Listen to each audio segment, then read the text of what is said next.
Shalom Bapak Ibu Saudara sekalian yang dikasihi Tuhan. Mari sebelum kita mulai ibadah hari ini, kita mau datang kepada Tuhan, kita bersatu di dalam doa.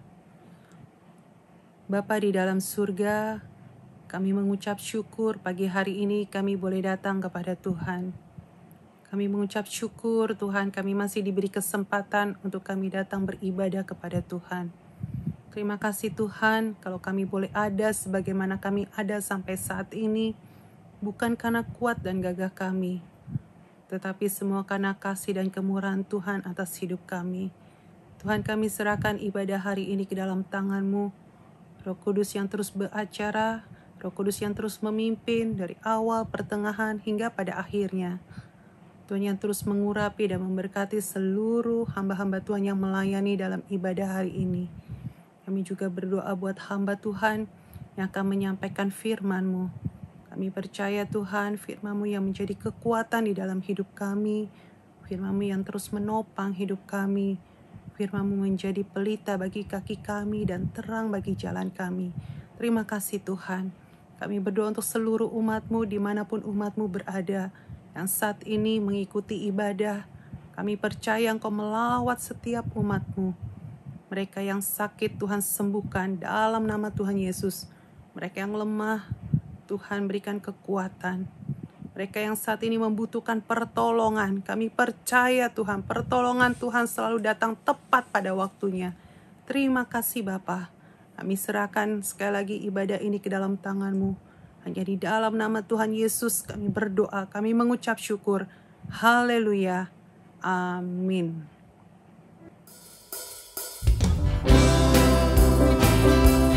Tuhan menetapkan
surya hidupku, asal kau ada, yang lain tak perlu. Siang dan malam engkau ku kenal, di hadiratmu jiwaku tenang.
Bapak, Ibu, Saudara sekalian, mari kita bersatu di dalam doa sebelum kita memberikan persembahan. Tuhan Yesus, terima kasih. Kami masih diberi kesempatan untuk membawa korban syukur kami. Kami bersyukur Tuhan buat berkat yang Tuhan sudah percayakan dalam hidup kami. Dengan hati yang penuh sukacita, kami mau memberi yang terbaik bagi Tuhan. Dalam nama Tuhan Yesus kami berdoa, kami ucap syukur. Haleluya. Amin.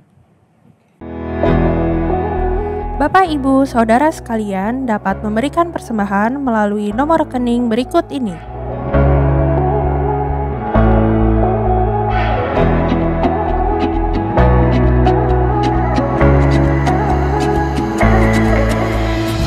Bapak, Ibu juga dapat menabur untuk pembangunan Ambon melalui rekening berikut.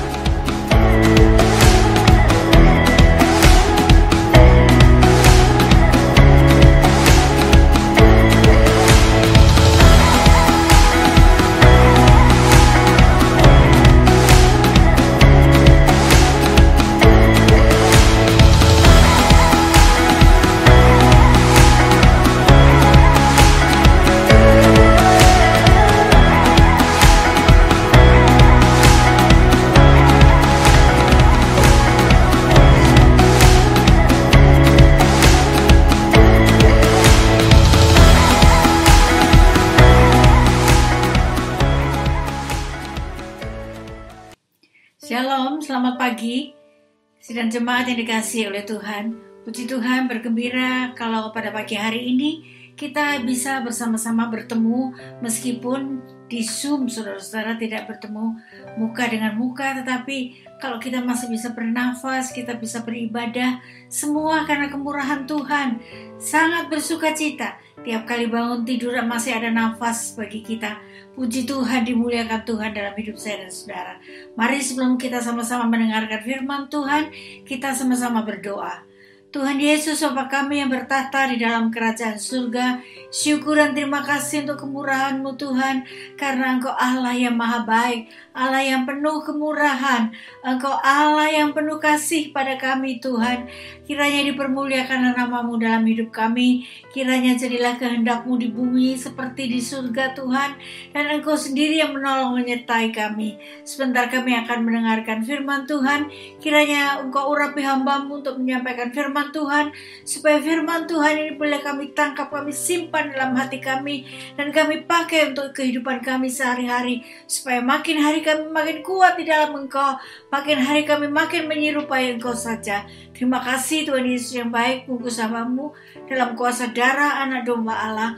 Begitu juga mereka yang mendengar, baik yang ada di rumah, ada di mana-mana Tuhan. Kau tolong mereka semua, beri kekuatan Tuhan. Hanya dalam nama Tuhan Yesus kami boleh berdoa dan mengucap syukur. Haleluya. Amin. Saudara, sebelum saya memulai firman Tuhan yang berjudul menjadi orang Kristen yang mempunyai karakter seperti Yesus, saya akan memberi ilustrasi sebelum masuk ke judul khotbah. Kalau saudara pernah ke rumah saya, di halaman rumah saya saudara tahu banyak sekali pohon-pohon, sehingga ada anak-anak begitu yang menjadi pelayan di Indomaret dekat rumah saudara. Ibu kan yang rumahnya seperti hutan itu ya. Saya berketawa saja. Iya, saudara, pada suatu saat pohonnya itu banyak sekali saudara ya. Ada jambu, ada mangga, ada sirsak, ada macam-macam lah pokoknya buah itu ya, yang belimbing sayur itu ada semua saudara ya. Pada suatu saat jambu air saya yang berwarna merah itu berbunga saudara, dan saya senang sekali melihatnya karena bunganya itu bergerombol sampai kira-kira 3 biji saudara, 100 biji aja ada, lebih mungkin ya. Banyak sekali bunganya dan sudah mulai mekar. Tiap hari saya lihat saudara, mulai mekar. Tapi saudara, saya senang sekali melihatnya. Tetapi pada suatu pagi, saya tiap pagi selalu lihat kebun saya saudara ya. Itu bunga gak ada semua saudara. Saya lihat mereka pada rontok di bawah. Karena tadi malamnya itu saudara, hujan lebat disertai dengan angin yang besar. Sehingga itu bunga saudara yang sudah mulai mekar rontok semua. Saudara-saudara, saya menjadi sedih dan mukanya rada merunjung begitu saudara ya. Saya langsung sedih dan cemberut. Saudara, dan saya lapor ke suami saya, pasti kalau apa-apa saya lapor ke suami saya. Dia bilang, ya sudah, nggak apa-apa, ntar juga berbunga lagi katanya.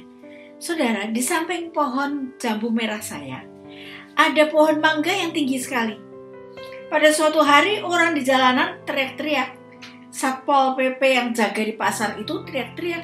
Katanya mangganya sudah berbuah dan besar-besar sehingga harus dipetik. Karena kalau tidak nanti anak-anak dari kampung itu akan melempari dengan batu sehingga jatuh katanya.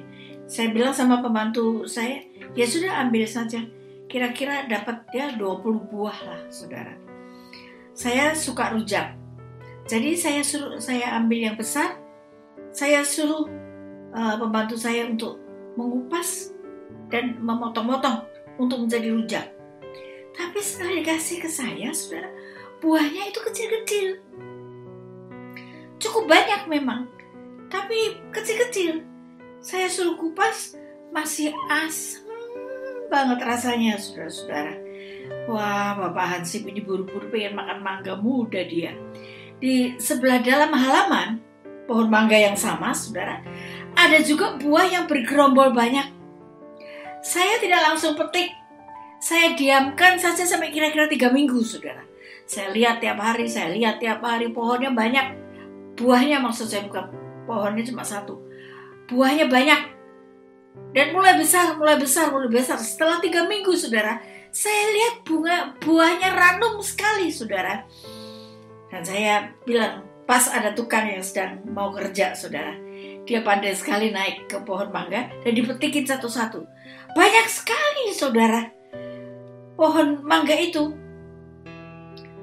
Dan saya pilih yang paling besar saudara, yang paling ranum.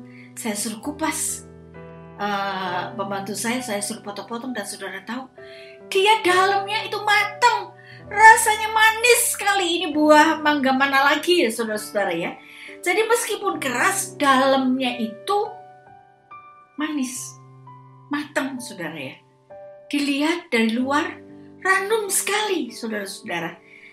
Saya kasih itu ke suami saya saudara. Setelah dipotong-potong, saya kasih ke suami saya. Dia bilang, kapan kamu beli mangga ini? Manis banget.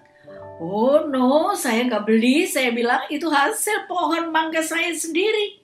Saudara, pohon bukan cuma sekedar berbuah saja, tapi dia juga harus matang dan kita harus tahu waktunya menikmati dan memetik dan menikmatinya. Bentuknya pun bagus hingga yang punya merasa senang. Saya bangga banget. Saya senang sekali saudara-saudara bisa menikmati buah hasil dari halaman saya. Saudara, begitu juga dari kehidupan kekristenan kita. Kita harus terus tumbuh hingga masak. Jangan buru-buru mau menjadi orang Kristen yang dewasa saudara. Karena rasanya asam. Kalau belum waktunya sudah dinikmati, sudah dipetik, rasanya asam saudara.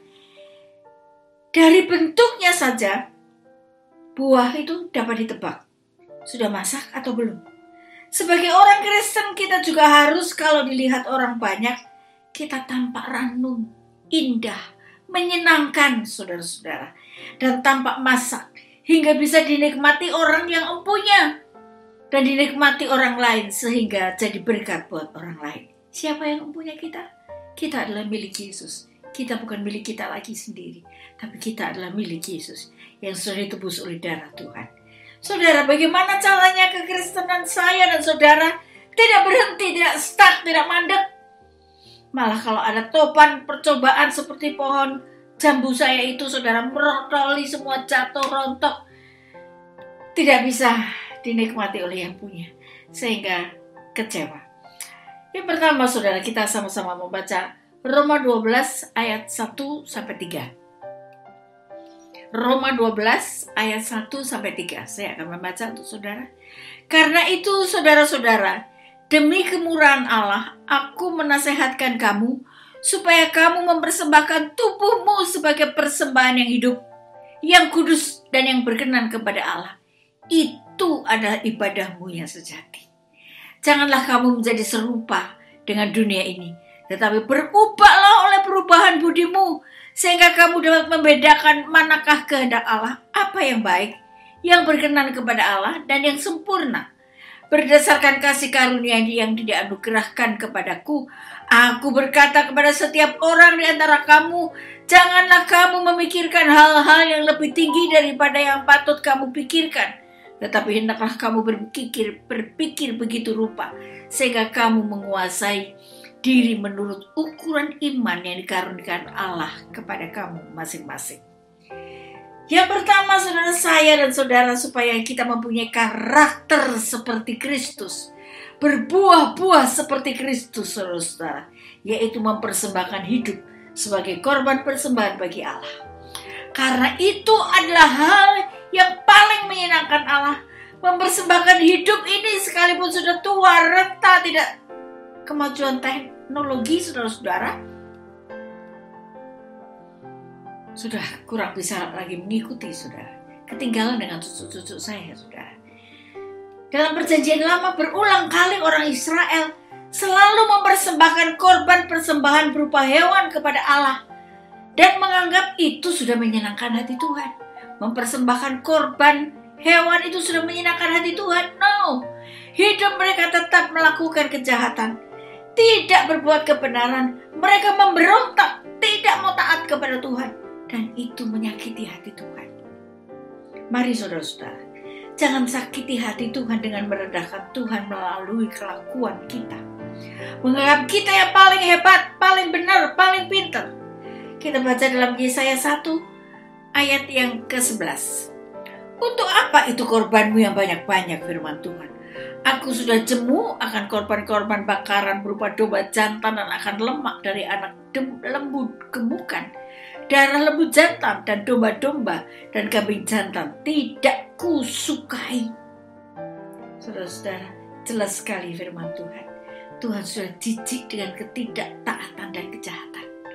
Saudara, pada saat pandemi ini, Tuhan sudah jijik melihat kejahatan dari manusia, dari kelakuan manusia yang merendahkan Tuhan, yang tidak menganggap Tuhan paling tinggi, paling berkuasa, saudara-saudara. Dalam Yesaya 1, 16 ayat 17. Basuhlah, bersihkanlah dirimu, jauhkanlah perbuatan-perbuatanmu yang jahat dari depan mataku. Berhentilah berbuat jahat, belajarlah berbuat baik, usahakanlah keadilan, kendalikanlah orang kejam, belalah hak anak-anak yatim, perjuangkanlah perkara-perkara janda. Saudara, Tuhan menyuruh saya dan saudara saat ini menjauhkan diri dari kejahatan. Jangan mau berbuat jahat, berhenti berbuat jahat, belajarlah berbuat baik. Saudara, untuk berbuat baik itu perlu belajar. Nggak langsung kita bisa langsung berbuat baik, tidak bisa. Untuk menyenangkan hati Tuhan kita harus belajar. Membiasakan diri berbuat baik. Bukan kelihatannya saja baik, kelihatannya saja murah hati, kelihatannya saja sabar, tapi betul-betul sungguh-sungguh dari hati yang paling dalam kita berbuat baik. Berjuang terus-menerus untuk berbuat baik, supaya kita layak menjadi persembahan yang hidup dan berkenan di hadapan Tuhan. Saudara, sungguh indah firman Tuhan yang kita baca pada pagi hari ini. Persembahan hewan dalam perjanjian lama sudah diganti dalam karya pengorbanan Yesus Kristus di kayu salib. Cukup satu kali untuk selama-lamanya menebus dosa saya dan saudara. Karena itu jangan lagi berbuat jahat. Tinggikan Tuhan lebih dari semua yang ada, dari semua proyek-proyek kita yang ada, proyek apa yang mendatangkan berkat yang banyak, lebih tinggi Tuhan, saudara. Harta kekayaan kita yang banyak, deposito kita yang banyak, saudara-saudara. Tuhan harus lebih tinggi dari semuanya itu. Kita sudah menjadi milik Yesus Kristus. Karena itu hidup kita harus memuliakan Tuhan, menjadi persembahan yang harum baginya. Dalam 1 Korintus 6:19-20. Saudara berkata,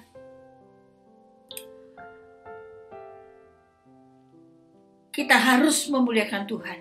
Atau tidak tahukah kamu bahwa tubuhmu adalah bait Roh Kudus yang diam di dalam kamu, Roh Kudus yang kamu peroleh dari Allah, dan bahwa kamu bukan milik kamu sendiri, sebab kamu telah dibeli dan harganya telah lunas dibayar.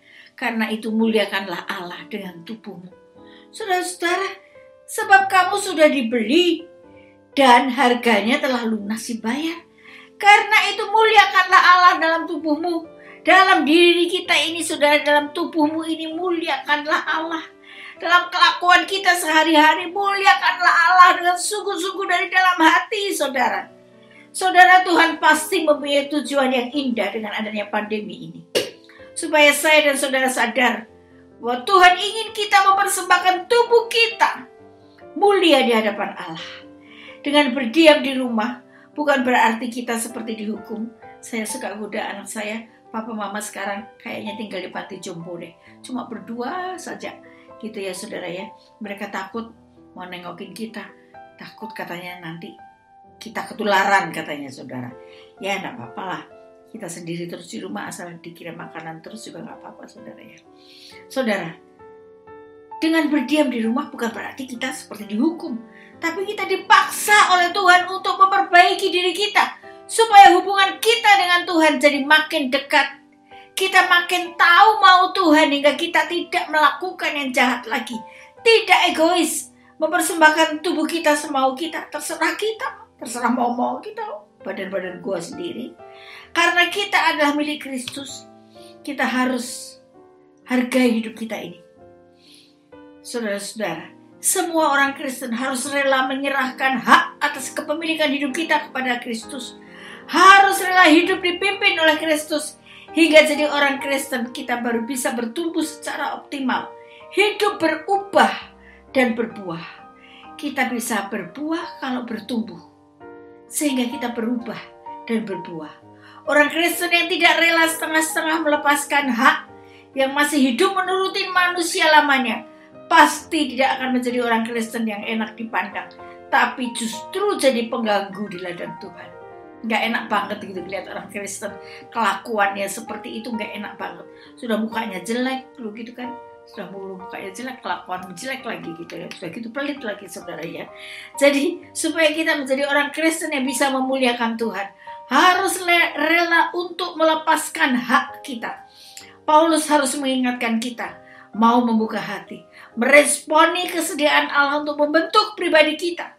Karakter kita berubah, menjurus menjadi seperti Kristus. Hidup kita dikendalikan sepenuhnya oleh Tuhan dengan tidak mengikuti nilai-nilai yang ada di dunia ini. Di 1 Yohanes 2 ayat 15 sampai 16, saudara-saudara.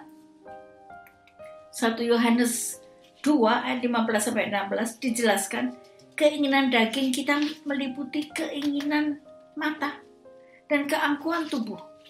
Saudara ya, keinginan untuk menyenangkan tubuh ini seperti kerakusan rakus. Sudah kaya, cantik, saudara ya. Tapi narkoba, gimana? Ya, saudara ya.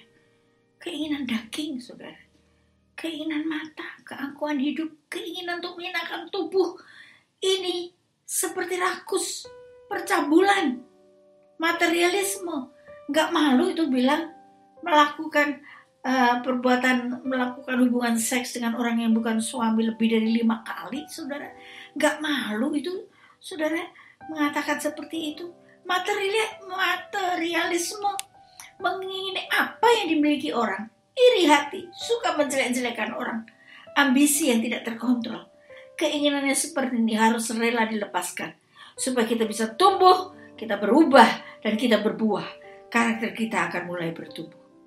Saudara-saudara, kalau yang pertama adalah mempersembahkan hidup kita ini sebagai korban persembahan yang hidup bagi Allah. Itu yang paling menyenangkan Allah.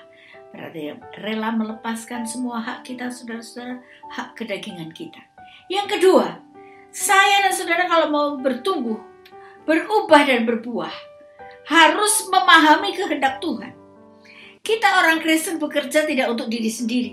Kita ini pelayan Tuhan. Siapapun saudara adalah pelayan Tuhan, bukan majikan saudara. Semua orang Kristen adalah pelayan Tuhan yang bekerja untuk Tuhan. Hidupnya harus sesuai dengan maunya majikan kita, yaitu Yesus Kristus. Semua syarat, aturan, kita harus ikuti aturan dari majikan, bukan aturan kita. Gue maunya begini kok, terserah gue dong gitu. Enggak, saudara-saudara, dipecat pasti. Tujuan kita merelakan diri diubahkan. Kata Rasul Paulus dalam Roma 12 ayat yang kedua, saudara. Paulus berkata, berubahlah oleh pembaharuan budimu. Pikiran dan hidup harus dikuasai. Janganlah kamu menjadi serupa dengan dunia ini, tetapi berubahlah oleh pembaharuan budimu. Pikiran dan hidup harus dikuasai oleh Roh Kudus. Dituntun kebenaran firman Tuhan setiap hari. Saya dan saudara harus minta kepada Roh Kudus.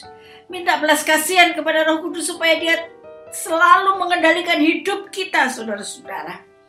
Agar supaya kita bisa membedakan manakah kehendak Allah dan manakah yang bukan kehendak Allah. Itu kalau Roh Kudus ada di dalam kita, Dia yang mengendalikan kita. Agar supaya kita bisa membedakan manakah kehendak Allah, apa yang baik. Kalau kehendak Allah itu pasti baik, tidak mungkin buruk, saudara. Ya, yang berkenan kepada Allah dan yang sempurna. Kita harus berfokus pada keinginan Tuhan, bukan mau kita. Untuk itu, saudara, kalau kita sebagai pelayan, sebagai orang Kristen, kita butuh kerendahan hati. Saya ulangi sekali lagi, kerendahan hati. Bukan merasa dirinya yang paling pintar, dirinya yang paling bisa, dirinya yang paling tahu, dirinya yang paling benar, semua orang salah. Saudara, kalau orang Kristen yang rendah hati, tidak punya pikiran seperti itu, saudara-saudara. Kerendahan hati untuk memberi diri bisa dibentuk oleh Tuhan. Hanya orang Kristen yang rendah hati yang bisa dibentuk oleh Tuhan. Hidupnya bertumbuh, berubah, dan berbuah, saudara. Seorang Kristen tidak boleh merasa dirinya paling benar, paling kuat, paling tahu, paling sehat, sehingga tidak mau kalau diingatkan orang lain, tidak mau menerima nasihat orang lain, marah, saudara, malah. Saudara, karena itu Tuhan mengizinkan segala masalah, termasuk pandemi ini, untuk memproses kita semua orang Kristen, supaya jadi rendah hati. Sama-sama katakan dengan saya, rendah hati. 2, 3, rendah hati. Sekali lagi, saudara, 2, 3, rendah hati. Saya dan saudara harus mempunyai hati yang rendah, saudara. Memproses karakter kita supaya berubah. Rendah hati ini, saudara, dengan rendah hati kita bisa memahami mau Tuhan, sehingga kita bisa berubah, saudara-saudara. Kiranya Roh Kudus menolong kita untuk bisa dan mau rendah hati, supaya kita bisa taat pada pembentukan Tuhan. Pola pikir kita berubah, hingga kelakuan kita pun juga ikut berubah. Jadi kita enak berhubungan dengan Allah, juga berhubungan dengan manusia menjadi enak. Yang ketiga, saudara, belajar mengucap syukur atas karunia yang dipercayakan Tuhan kepada kita. Dalam Roma 12 ayat yang ketiga. Roma 12 ayat yang ketiga, saudara. Yang ketiga adalah mensyukuri karunia yang dipercayakan Tuhan. Paulus mengingatkan agar umat Tuhan tidak memikirkan hal-hal yang lebih tinggi berdasarkan kasih karunia yang Dia menyerahkan kepadaku. Aku berkata kepadamu, katanya, supaya kita tidak memikirkan hal-hal lebih tinggi daripada yang patut dipikirkan. Artinya setiap penuai harus bijaksana mengelola pikiran kita. Seringkali kalau kita melihat itu di TV, ya, artis-artis tuh kaya banget. Rumahnya itu sudah gede, makin gede lagi, segala macam ada, kolam renang ada, nge-gym ada, tempat bermain ada, semua ada. Seolah-olah kita kok gak seperti itu ya, kepengen juga seperti itu. Saudara, kita tidak perlu seperti itu. Kita belajar mengucap syukur atas karunia yang dipercayakan Tuhan kepada kita. Paulus mengingatkan agar kita tidak memikirkan yang lebih tinggi daripada yang patut kita pikirkan.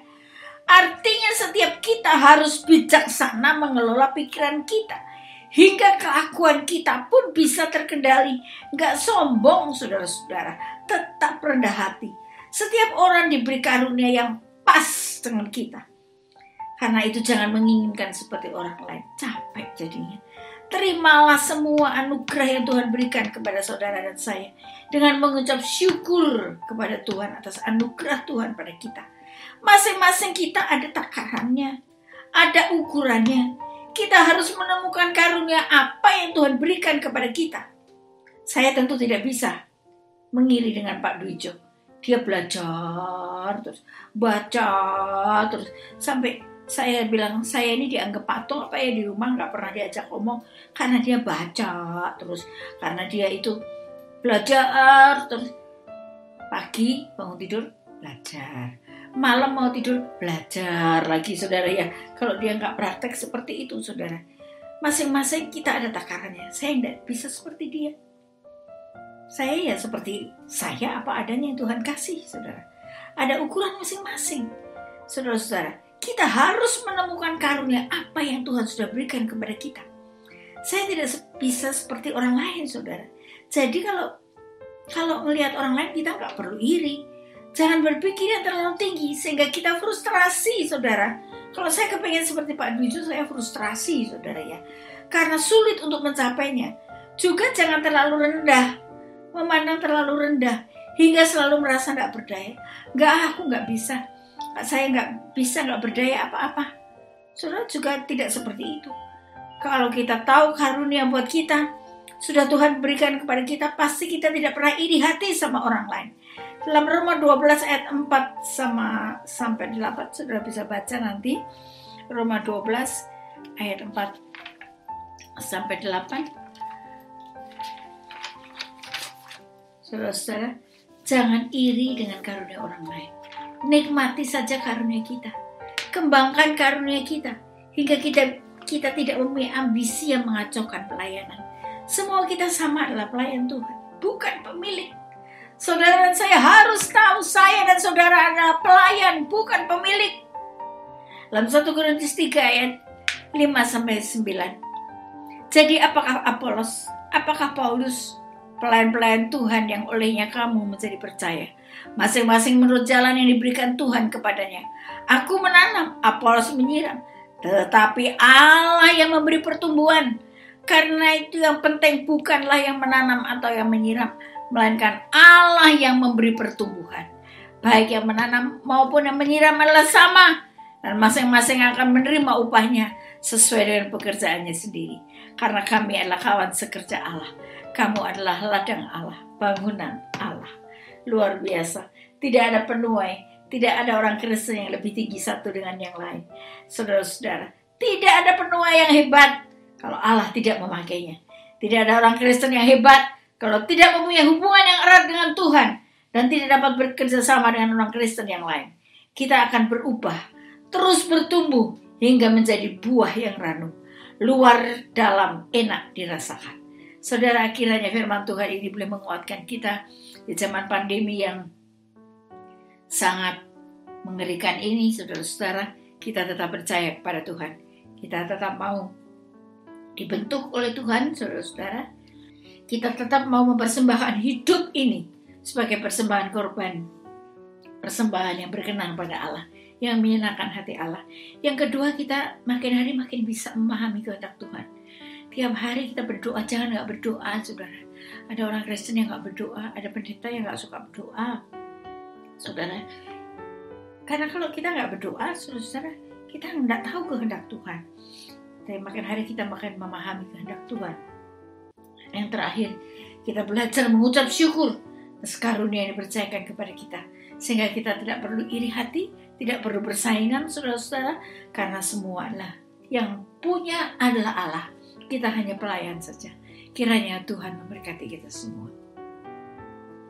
Sebelum kita menutup ibadah ini, mari kita berdoa lebih dahulu. Tuhan Bapa kami yang bertahta dalam kerajaan surga, terima kasih untuk firman-Mu ini Tuhan. Jadikanlah orang kami orang Kristen yang berbuah, tidak mandul Tuhan, tidak habis jatuh Tuhan, tidak jatuh meninggalkan Engkau setelah badai topan datang menerpa. Tetapi kami tetap kuat, kami tetap bertahan, karena kami terus lengket dengan Engkau. Engkaulah pokok anggur kami dan kami adalah cabang-cabang-Mu Tuhan. Kami tetap setia kepadamu sampai akhir hidup kami. Seringkali kami merasa putus asa. Seringkali kami merasa gemetar melihat virus yang makin banyak ini Tuhan penderitanya. Bukan berkurang, tapi makin banyak. Tuhan, kami akhirnya menyerah saja pada-Mu. Karena kami tahu pasti Engkau mempunyai maksud yang indah. Yang lebih indah daripada apa yang kami lihat. Karena itu saudara-saudara yang dikasihi oleh Tuhan. Para jemaat yang dikasihi oleh Tuhan. Saya berdoa supaya mereka semua ya Tuhan Engkau jamah satu persatu. Sehingga mereka kuat. Mereka tetap kuat dan melengket terus padamu, melekat terus padamu, pokok anggur yang setia. Pokok anggur yang kuat, kami cabang-cabangnya. Engkau menguatkan kami, sehingga meskipun kami cabang, kami tetap berbuah. Buahnya ranum bisa dinikmati. Orang melihat kami menjadi suka dan mau mengikut Engkau sepanjang hidup kami. Terima kasih Tuhan Yesus yang baik. Ampuni segala salah dan kurang kami. Kiranya Tuhan Yesus tutup bungkus kami semua dalam kuasa darah anak domba Allah. Jemaat-jemaat yang ada di rumah, yang ada di mana-mana Tuhan. Kiranya Engkau sendiri yang melindungi mereka. Kedaulatan sepenuhnya dalam tangan-Mu. Jagalah kami. Engkaulah pertolongan dan perisai kami. Jagalah kami, bungkus kami dalam kuasa darah anak domba Allah. Sehingga tidak ada satupun jemaat-Mu Tuhan yang kena diserang oleh virus. Lindungi Tuhan, lindungi Yesus yang baik. Yang sudah sakit Engkau sembuhkan. Engkau jamah dan sembuh dalam nama Tuhan Yesus. Kiranya yang tidak sakit Engkau kuatkan kami. Kekebalan ada terus pada kami. Sehingga virus-virus tidak bisa menjamah kami. Kiranya Engkau saja yang menolong kami. Engkaulah harapan kami. Kami menyerah sepenuhnya pada mau-Mu. Apa mau-Mu terjadilah menurut kehendak-Mu. Terima kasih Tuhan Yesus yang baik. Ampuni segala salah dan dosa kami. Hanya dalam nama Tuhan Yesus kami boleh berdoa dan mengucap syukur. Haleluya. Amin.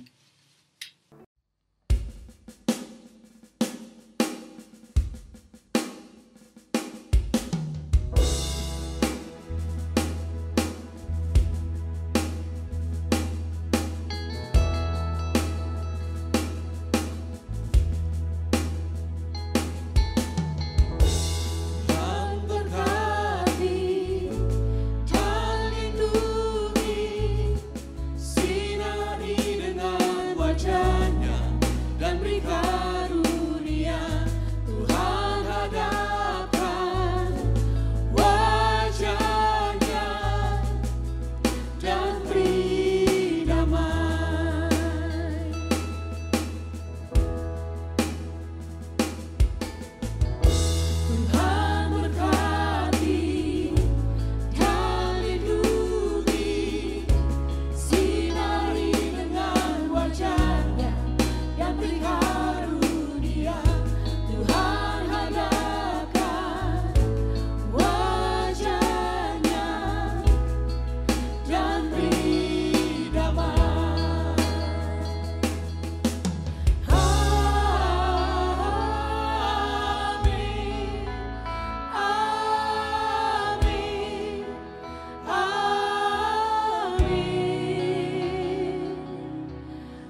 Saudara, mari kita akhiri ibadah kita pada pagi hari ini. Mari siapkan hati untuk menerima berkat Tuhan, berkat surgawi seutuhnya. Sekali lagi saya undang saudara untuk bangkit berdiri. Buka hatimu, angkat kedua tanganmu dan terimalah berkat Tuhan. Terima kasih Tuhan, Kau yang telah pimpin ibadah ini dari awal hingga akhirnya. Dan Tuhan sudah memberkati kami. Dan tiba saatnya Tuhan menyampaikan berkat untuk kami dan kami siap menerimanya. Kiranya berkat Tuhan itu akan memenuhi seluruh isi rumah tangga kami. Terima kasih. Saudara-saudara yang dikasihi Tuhan, Tuhanlah yang menyertaimu, Tuhanlah yang melindungimu, Tuhan yang memberkatimu selalu. Tuhan menyinari engkau dengan wajahnya dan memberikan kasih karunia-Nya. Tuhan menghadapkan wajahnya kepadamu dan memberikan damai sejahteranya. Pastikanlah hidupmu dipenuhi oleh damai sejahtera Allah. Seisi hatimu, seluruh isi hatimu, seluruh ruangan, seluruh keluargamu, seisi rumahmu dipenuhi dengan damai sejahtera Allah. Sekarang terimalah rahmat dan berkat Allah yang melimpah, kasih anugerah Tuhan Yesus Kristus, kuasa, pimpinan, persekutuan dan penghiburan Roh Kudus. Mulai hari ini sampai selama-lamanya. Haleluya. Mari semua yang diberkati dalam nama Yesus kita bersama katakan amin. Puji Tuhan. Puji Tuhan. Selamat hari Minggu.